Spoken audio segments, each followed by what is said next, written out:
Congress party నిన్న కొన్ని పదవులు ఇచ్చింది. ఒక్క బీసీకి కూడా సరే, మండల్ అంటే ఎవడు బీసీ లేడు వాళ్ళ తరఫున.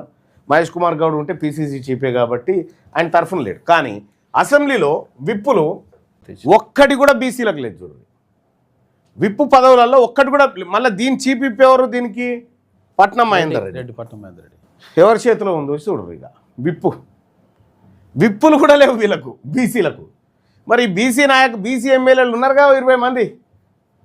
మొన్న గెలిచిందిగా నవీన్ యాదవ్, ఇయ్యకపోయారు, అది ఇయ్యరు. వీర్లపల్లి శంకర్ ఉన్నాడు, ఆయనకి ఇయ్యరు. అడ్లూరు లక్ష్మణ్ది తీసేసిరని మళ్ళీ మాదిగ సామాజిక వర్గానికి ఇచ్చేసిరు. అందులో అడ్లూరు లక్ష్మణ్ది తీసేసిరని ఆయన మంత్రి అయిందని చెప్పి ఆయన ప్రెస్ భర్తీ చేశారు. కానీ బీసీలకు ఒక్కటి కూడా లేదు. మీరు ఏం బిక్కుంటారో పీక్కోపోర్రా బీసీలారని నేనేమి అంటుంది గవర్నమెంట్. 2 రెడ్లు, 2 వెలమలు, 2 ఎస్సీలు, ఇవి విప్పులు.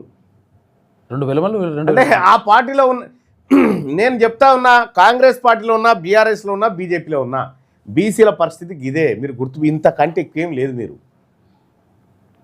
మీరు ఆత్మగౌరవంతో బతకాలన్నా, లేకపోతే మీ రాజ్యంలో మీరు రాజులుగా బతకాలన్నా ఈ పార్టీలలో సాధ్యం కాదు. కాంగ్రెస్, బీజేపీ, బీఆర్ఎస్లో సాధ్యం కాదు, ఎట్టి పరిస్థితుల్లో సాధ్యం కాదు.